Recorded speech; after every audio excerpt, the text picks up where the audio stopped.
우리가 함께 볼 하나님의 말씀 누가복음 17장 11절부터 19절까지의 말씀입니다. 누가복음 17장 11절부터 19절까지의 말씀입니다. 누가복음 17장 11절부터 19절까지의 말씀 한 절 한 절 교독하고 마지막 절 함께 읽겠습니다. 예수께서 예루살렘으로 가실 때 사마리아와 갈릴리 사이로 지나가시다가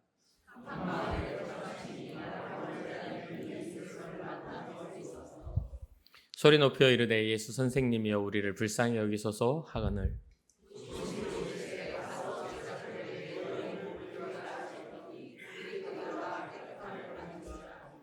그 중에 한 사람이 자기가 낳은 것을 보고 큰 소리로 하나님께 영광을 돌리며 돌아와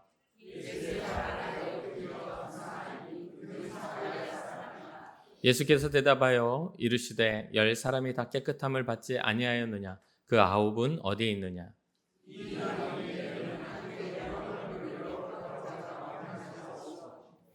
그에게 이르시되 일어나 가라 내 믿음이 너를 구원하였느니라 하시더라. 아멘.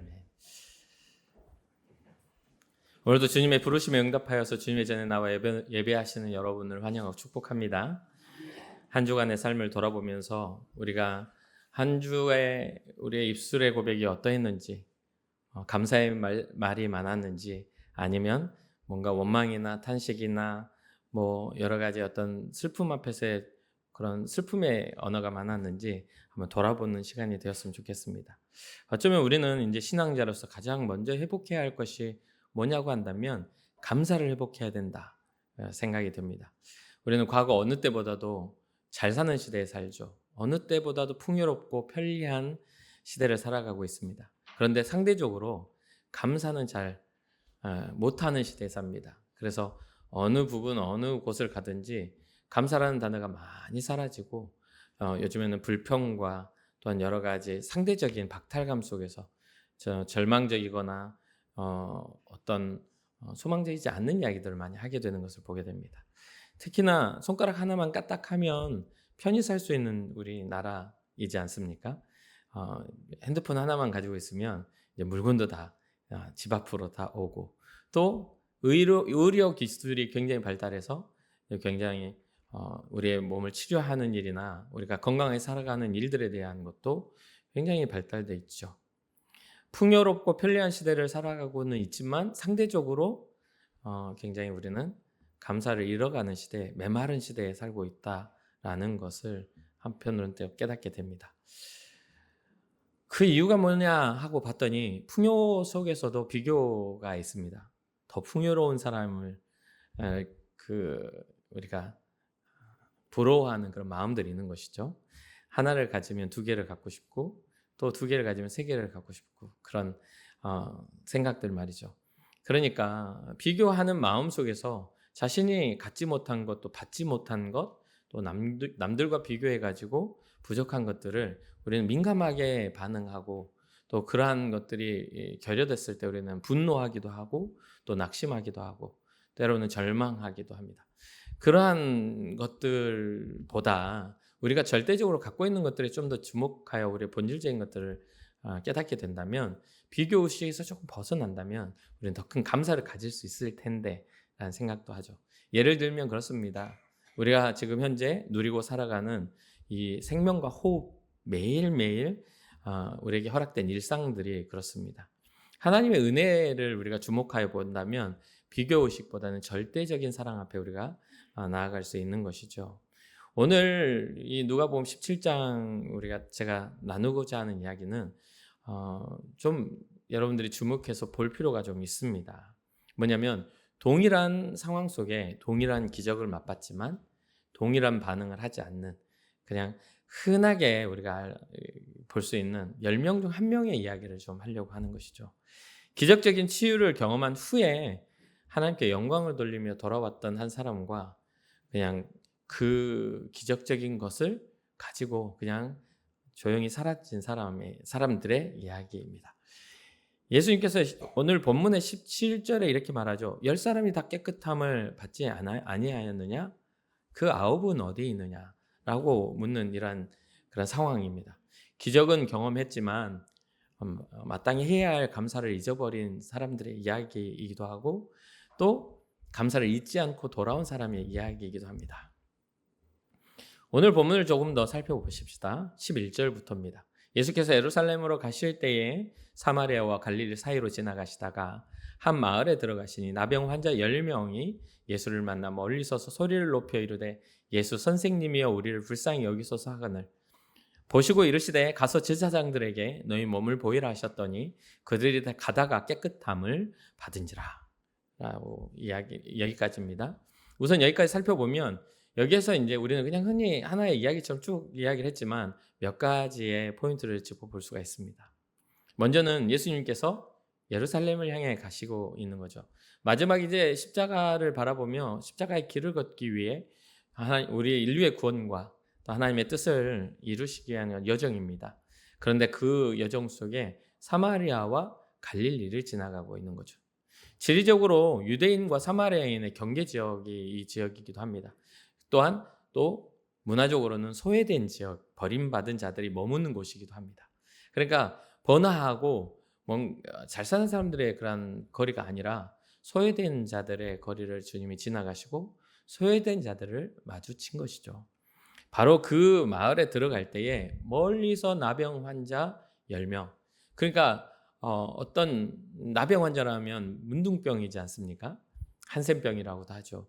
최근에 그 현대에 들어와서야 치료제가 개발될 만큼 굉장히 흉악하고 흉측한 병입니다. 전염성은 피에서 피로 이어지는 거지만 이 나병은 모든 게 다 뭉그러지는 살점이 다 이렇게 녹아 떨어지는 귀도 떨어지고 코도 떨어지고 손가락도 마디마디 이렇게 떨어지는 그런 손가락 발가락이 다 이제 떨어지는 거죠. 게다가 눈도 이제 시간이 지나면 빠지기도 하고 그러니까 이게 저주받은 병입니다. 저주받은 병이라고 돼서 이때 당시에도 같은 이 나병 환자는 공동체 안에 그러니까 정상적인 공동체 안에 들어오지 못하는 자들입니다. 부정한 자로 규정이 되었기 때문에 하나님 앞에 나오는 것이나 또 이스라엘 문화적 공동체 안에는 절대 들어가지 못해서 철저하게 격리된 사람들이기도 하죠. 우리나라에도 나환저촌이 있었던 소록도 같은 그런 곳들이 있죠. 부산에서도 그런 곳이 있습니다. 지금은 이제 그렇지 않습니다만 부산에도 그런 곳이 있었습니다. 이제 이 나병 환자들은 머리를 풀고 얼굴을 가리죠. 잇입술을 가리운 채 다른 사람들이 접근하면 성경적으로 부정하다 하면 외쳐야 되는 그러한 사람들이기도 합니다. 그걸 외치지 않으면 안 돼요. 자기가 부정한 나병에 걸렸다는 것을 이렇게 이야기해야 되는 것입니다. 그래서 가족이나 이웃 또 예배 하나님 앞에 나오는 처소로부터 영원히 쫓겨나야 하는 이 병이 낫지 않으면 절대로 가까이 할 수 없는 아주 비참한 존재들이기도 하죠. 그러한 사람들이 본문 12절에 율법에 규정한 대로 멀리 서서 예수님을 바라볼 수밖에 없는데 가까이 다가갈 수 없는 그 사회적 거리 가운데서 그들은 질병을 가지고 주님 앞에 외치고 있는 거죠. 13절입니다. 소리를 높여 이르되 예수 선생님이여 우리를 불쌍히 여기소서라고 이야기합니다. 여기서 예수 선생님이라고 하는 그러한 선생님의 단어는 제자들도 종종 예수님을 그렇게 이야기했지만 좀 더 단순하게 뭔가 지식을 가르치는 선생을 더 넘어서서 모든 상황의 주권자고 권위자라는 뜻으로 쓰여지는 단어이기도 합니다. 이들은 예수님에 대한 소문을 들었겠죠. 예수님이 어떠한 사역을 하셨고 어떠한 기적의 일들을 이루셨는지 그들에게 들려진 소식은 그들에게 하나의 소망이었을 겁니다. 그런데 주님이 그 앞을 지나간다는 소식을 듣고서 자기네들끼리 10명이 이야기하지 않았겠습니까? 예수님이 이 앞을 지나간단다. 우리 같이 가서 주님께 우리의 억울함을 우리의 상황을 아뢰자라고 10명이 나왔겠죠.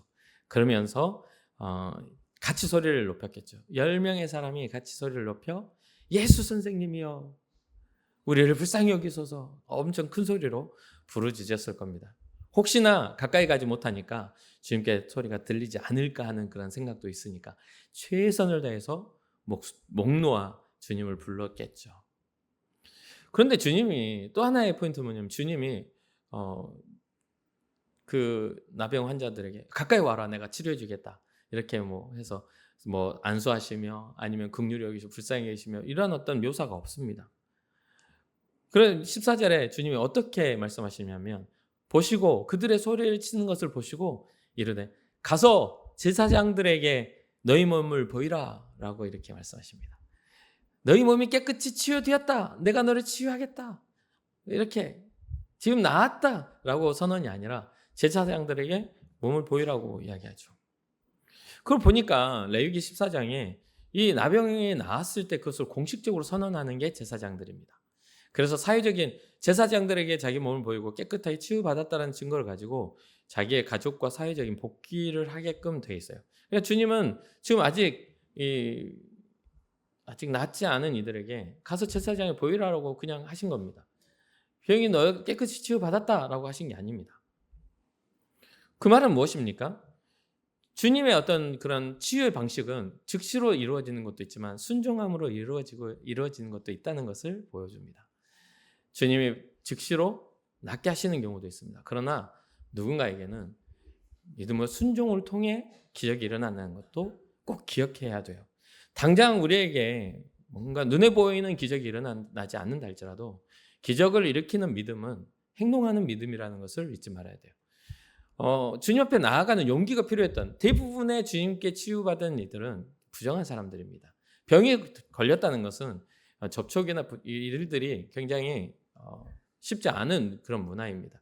그런 모든 질병과 모든 그런 일들이 하나님 앞에 책망받는다고 생각했던 이스라엘 백성들의 문화 안에서 보면 모든 건 주권은 주께 있다라고 믿었던 그들에게서 봤을 때는 병들고 연약한 그런 존재들은 소외되고 배척되는 사람들이기도 하죠.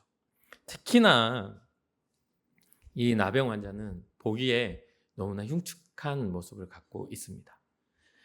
그런데 그들에게 제사장에 가라고 했을 때 그들은 10명이 함께 낫지 않은 상태인데 제사장들에게 걸어갑니다.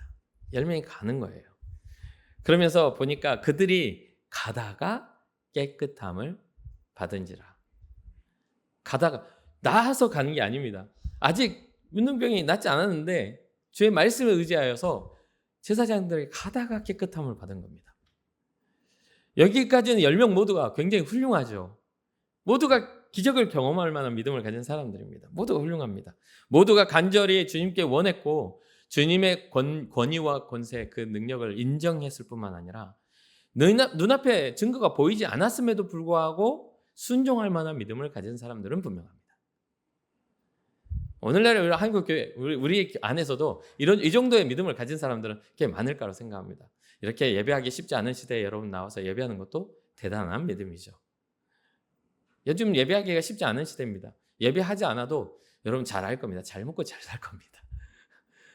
예수님 믿는다고 해서 만사 형통? 아니요. 불통되는 게 많아요. 저도 목사지만 10가지 소원 중에 9가지 정도는 다 안 됩니다. 저도. 제 마음에 원하는 것들이 사람인지라 욕심 있지 않겠어요? 10가지 소원 중에 9가지 안 됩니다. 그러나 그 한 가지의 것들이 됐을 때 우리는 그걸 뭐라 하냐면 기적이라고 말합니다. 기적은 일상에서 나타나면 기적이라고 안 합니다. 그렇죠? 매번 일어나는 것은 기적이라고 안 합니다.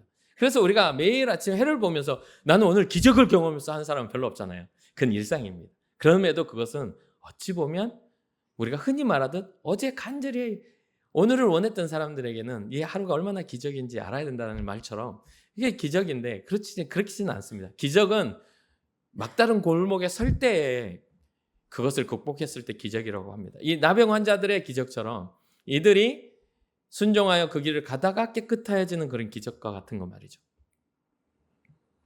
진정한 믿음은 그 시작점이 문제가 해결된 후에 나타납니다. 문제가 해결될 때까지가 아니라 진짜 믿음, 하나님을 향한 우리의 신앙은 그 기적을 경험한 후입니다. 예수 그리스도를 믿은 후에 우리의 모습이 기적을 경험하는 자의 모습이냐 아니냐가 중요한 겁니다. 제가 종종 이야기하잖아요. 먹튀 신앙을 누구나 할 수 있죠. 그렇죠? 복 받고 입 닦는 것은 누구나 할 수 있습니다. 복을 받고 복을 받은 합당한 삶을 살아가는 것은 누가 못한다는 것이 오늘 본문의 이야기죠. 그러니까 이런 거죠. 10명이 가다가 다 깨끗함을 받았어요. 받았는데 그 중에 한 사람만 이야기가 나옵니다. 15절입니다. 그 중에 한 사람이 자기가 낳은 것을 보고 큰 소리로 하나님께 영광을 돌리며 돌아와. 16절 예수의 발 앞에 엎드려 감사하니 그는 사마리아 사람이라. 10명이 다 기적을 경험해도 그 기적에 머물러 버리는 사람들이 9명입니다. 소원 성취의 신앙을 갖는 겁니다.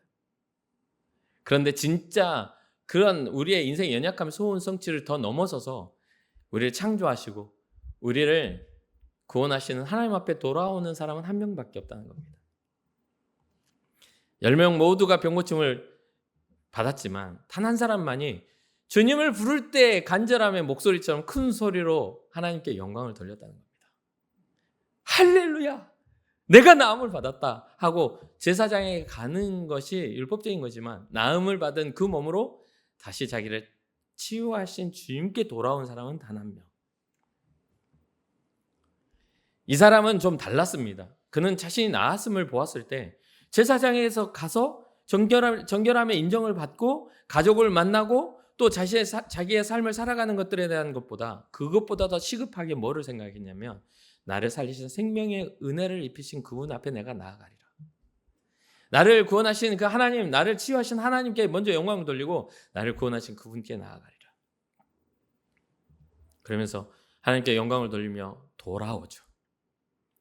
질병 중에 울부짖었던 그 목소리로 이제는 주님을 향하여 찬양하는 목소리를 높입니다. 그리고 예수님의 발 앞에 어떻게 해요? 엎드려 감사합니다. 하나님의 권위, 구원하신 그 놀라운 은혜의 권위 앞에 겸손히 엎드리는 신앙이라는 겁니다. 우리의 모습도 마찬가지입니다. 우리는 겸손하게 주님 앞에 나와 우리의 마음, 우리는 이제 다들 의자에 앉아 있으니까 우리의 예배가 예전에 다 방석을 깔고 앉았던 신앙에서 이제는 의자에 앉아 있잖아요. 그건 뭐 어떤 형태의 부분은 아닙니다. 우리의 마음이 겸손하게 주님 앞에 나오는 것을 우리는 생각해야죠. 본질적인 그런 부분들이죠. 주님 없어도 사는 인생이 아니라 주님이시기 때문에 살아가는 인생이 되는 그러한 가치를 발견하는 그런 거죠. 10명의 기적을 경험해도 그 가치를 발견한 사람 한 명인데 이 부분들에 대해서 우리는 고민해야 돼요. 그러면서 여기에 16절에 이거는 비유가 아니라 현실 주님이 직접 행하신 일들에 대한 증언입니다. 이건 비유가 아닙니다. 실제 일어난 일이에요. 16절 후반절에 그는 사마리아 사람이라고 이야기합니다. 이건 굉장히 충격적인 이야기입니다. 하나님 앞에 영광을 돌리며 돌아와 엎드려 경배하는 이 사마리아 사람은 유대인들이 경멸하는, 유대인들이 상종하지 않는 자예요. 그러니까 이스라엘의 그런 이스라엘 민족의 예수님께 나아와 그렇게 한다는 것도 이에게는 모험이기도 합니다. 예수님이 사마리아 지역을 통과하시면서 그 사마리아 여인을 만났던 그때 그 여인이 한 말이 그런 이야기잖아요. 당신은 유대인의 남자로서 사마리아인인 이 여자인 나와 상종하는 게 맞습니까? 라고 묻습니다. 어떻게 나에게 말을 걸고 있습니까? 나에게 물을 달라 하십니까? 왜냐면 거기 성경이 뭐라 하냐면 이 유대인과 사마리아인은 상종하지 않았기 때문에라고 문화적인 그런 이야기를 하고 있습니다. 그러니까 뭐냐면 여기에 반대로 이야기하자면 나머지 기적을 경험한 9명은 유대인일 가능성이 높다라고 신학자들은 이야기합니다. 이것을 굳이 그는 사마리아 사람이라고 이렇게 기록한 이유가 10명의 기적을 경험한 중에 9명은 유대인이었기 때문에 그들의 어떤 완악함이 드러나는 부분들이었고 종교의 모양은 가지고 있으나 주님 앞에 영광을 돌리지 못하는 그냥 종교인으로서의 모습들이 나오고 있는 것이죠.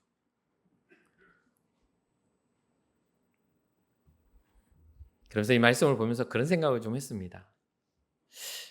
어쩌면 우리는 신앙생활을 기적을 소비하는 사람들 9명이지 않는가. 소비자들인 거죠.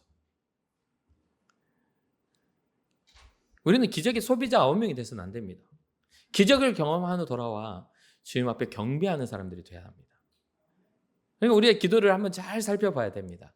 우리가 어떤 기도를 하고 있는지. 우리의 기도는요, 되돌아오지 않는, 그러니까 주님께 다시 대갚아주지 않는 기적을 항상 말하고 있습니다. 우리 자녀들이 잘 되는 거, 우리가 건강한 거, 우리가 성공하는 거, 그래서 뭐예요? 주님과 무슨 상관이 있습니까, 그게? 우리의 삶이 안전한 거? 그래서 뭐예요? 그 주님과 무슨 상관이 있습니까? 되돌아가지 않는 기도들을 끊임없이 하고 있습니다. 이거는 우리가 우리의 어려움을 계속 주님의 어떤 권위와 은혜 안에서 소비하고 있는 겁니다. 메아리치지 않는 소리가 계속 들리는 거죠. 주님이 우리에게 왜 기적을 행하셔야 하는지에 대한 것을, 그리고 우리가 기적을 경험한 후 어떠한 자세를 취해야 하는 것을 오늘 본문은 분명하게 우리에게 이야기해 주고 있는 것이죠. 주님이 물어본 이유, 17절의 이 질문에 그냥 궁금해서 물어보는 게 아닙니다. 예수께서 대답하여 이르시되 10사람이 다 깨끗함을 받지 아니하였느냐? 너희들 가다가 10명 같이 가다가 다 깨끗함을 받았을 텐데 나머지 9명 어디 갔어? 라고 묻는 겁니다. 우리가 교회 안에서 예배하고 주님의 은혜 안에 있는데 주님이 우리에게 물어봅니다. 물어볼 수 있어요. 나머지 9은 어디 있어? 너는 어느 편에 속한 거야? 내 이름을 부르는 이유가 뭐야? 나의 능력과 기적을 원하는 거지? 라고 물어보신 거죠. 기적 현장이 없다는 게 아닙니다. 기적 현장이 있지만 기적 소비자가 되어버리는 거죠. 단순하게 우리의 삶의 소원을 성취하는 존재로 말이죠. 근데 그 9은 어디 있느냐의 질문과 성경에는 또 네가 어디 있느냐의 질문이 있지 않습니까? 언제 그랬습니까? 아담이 선악과를 따먹은 후 숨어 있을 때, 수많은 에덴의 기적 앞에서 욕망의 과일을 따먹은 후에 부끄러워 숨었을 때 하나님이 범죄한 아담을 향해 뭐라고 합니까? 네가 어디 있느냐? 아담아, 네가 어디 있느냐? 이게 안타까운 하나님의 부르짖음과 같이 예수님은 지금 9명에 대해서 물어보고 계시는 겁니다. 은혜를 입었으나 감사하지 않는 것. 하나님과 인격적인 교제가 아닌 일방적인 하나님의 희생을 바라는 신앙. 하나님의 주권을 인정하기보다 나의 기분과 나의 상황에 맞춰서 주님의 필요에 의해서 주님을 찾는 것. 우리는 우리 스스로를 돌아볼 필요가 있는 것이죠. 결국 타락은 주님께서 주신 은혜를 변질시키는 겁니다. 주님이 주셨는데 주님이 주셨다고 생각하지 않는 거죠. 예수님은 이 9은 어디 있느냐라고 이야기하시면서 18절에 이렇게 이야기하죠. 이 이방인 외에는 하나님께 영광을 돌리러 돌아온 자가 없느냐? 하나님께 영광을 돌리려 돌아오지 않았느냐? 이 한 사람밖에, 10명이 고침을 받았는데 이 한 사람밖에 없는 거냐? 이 얼마나 정말 탄식하는 상황인가? 사랑하는 성도 여러분, 기적에 안주하고 채워짐에 기뻐함이 주님께 다시 돌아오는 감사와 감격이 되어야 함을 우리는 잊지 말아야 되겠습니다. 그러면서 오늘 본문의 마지막 절에 이렇게 말하죠. 그에게 이르시되 일어나 가라. 내 믿음이 너를 구원하였느니라. 기적을 경험한 9명은 구원을 맛보지 못했습니다. 병은 고침을 받았을지언정, 저주에서는 벗어났을지언정 생명이 되신 예수님을 경험하지 못한 것이죠. 이것은 엄청난 차이입니다. 엄청난 차이예요. 우리 아버님도 목사님이시잖아요. 그리고 은사를 참 많이 가지고 계신 분입니다.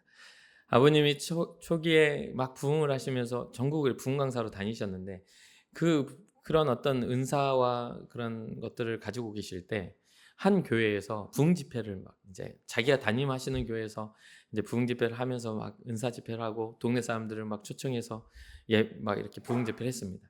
그러니까 뭐 은사가 있다, 능력이 있다 하시는 목사님이 왔다고 하니까 사람들이 막 왔겠죠. 그때 당시 아버님이 굉장히 은사가 강해가지고 이렇게 손가락질만 하면 사람들이 넘어졌답니다. 나 자유 얻었네, 너 자유 얻었네, 우악 하고 다들 막 넘어지는 거예요. 그러니까 너무 재밌더래요. 다 넘어져. 나 자유 얻었네, 재밌더래요. 그래가지고 막 기적이 일어나고 막 병든 자들이 낫고 막 그렇게 하니까 너무 재밌어가지고 막 나 자유하던데 정말 어렸을 때 많이 들었던 것 같아요. 저희 아버님 손가락질도 많이 본 것 같고요. 저는 넘어지진 않았어요. 근데 왜 넘어지니까 이해를 못했는데 막 그랬는데요. 어느 날 그 모든 은사를 다 내려놓고 말씀 중심으로 돌아간 사건이 있습니다. 마을 사람들이 막 전도되고 아픈 사람들 데리고 막 부축하고 와가지고 낫고 그런 기적적인 일들이 일어나요. 그때 당시 의료가 발달한 시대가 아니기 때문에 귀신이 떠나가고 불치의 병이 낫고 이런 일들이 막 일어났답니다.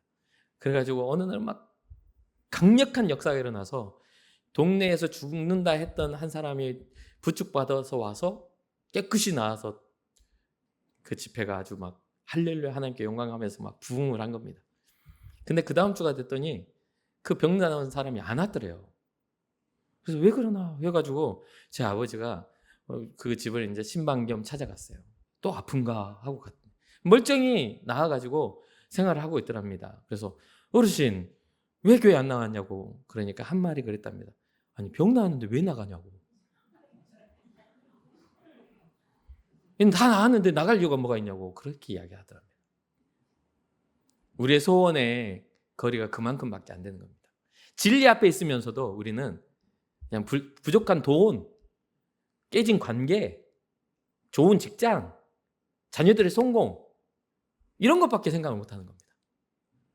진리 앞에 생명 앞에 있으면서도 우리의 바람은 되게 1차원적인 겁니다. 그게 성취되면 주님이 필요 없는 겁니다. 그러니까 그걸 보고 저희 아버지가 너무 큰 실망을 하고 진짜 진리는 여호와의 말씀이구나. 하나님의 말씀이구나. 그래서 그때부터 말씀을 가르치는 사역을 그 이후로도 은사 집회는 어떤 큰 1년 중 행사 중에 그런 은사 집회를 하시긴 하셨지만 크게 의미를 두지 않고 말씀 중심의 그러한 사역을 하시기 시작합니다. 그랬더니 본질적인 변화를 일으키는 하나님의 말씀으로 인하여 하나님을 선택하며 하나님의 말씀 따라 하나님의 자녀들이 생겨나더랍니다. 그래서 그때 이후의 사역 속에 섬의 아주 작은 섬의 한 기도원에서 수십 명의 사역자들이 그 집회를 통해 나타나요. 전국에 퍼져서 선교사와 목회자들이 되는 기적들이 일어납니다.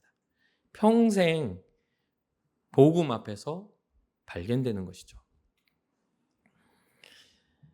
19절에 예수님이 이 선언은 우리에게 엄청난 큰 우리의 신앙의 방향성을 결정해야 합니다. 일어나 가라. 너의 믿음이 너를 구원하였느니라. 여기에는 어떤 믿음이 있습니까? 기적을 경험하고 삶으로 돌아가 행복했다더라 라고 하는 그러한 겁니까? 아니요. 기적의 근원이신 생명의 근원이신 주님께와 육체의 질병의 치유가 아닌 영혼의 치유가 일어나는 그러한 기적입니다. 사랑하는 성도 여러분, 사마리아인은 육신의 썩어짐에서 고통받았을 뿐만 아니라 죄사함 이 고통에서 육체의 썩어짐을 고통에서 해방되었을 뿐만 아니라 죄사함의 역사 가운데 그의 영혼도 자유함을 얻었다는 거죠. 그러니 이 9명의 기적보다 이 한 사람의 기적, 돌아와 주님께 영광 돌리는 이 믿음이야말로 그들은 육체의 건강은 얻었지만 그리스도 예수를 얻지 못했지만 이 사마리아인은 육체의 건강뿐만 아니라 부활하시고 생명 대신 예수 그리스도를 얻었다는 것이죠. 성경은 이런 이야기를 합니다. 종종 나사로 이야기하잖아요. 죽은 나사로가 살아난 이야기. 성경은 이런 이야기를 합니다.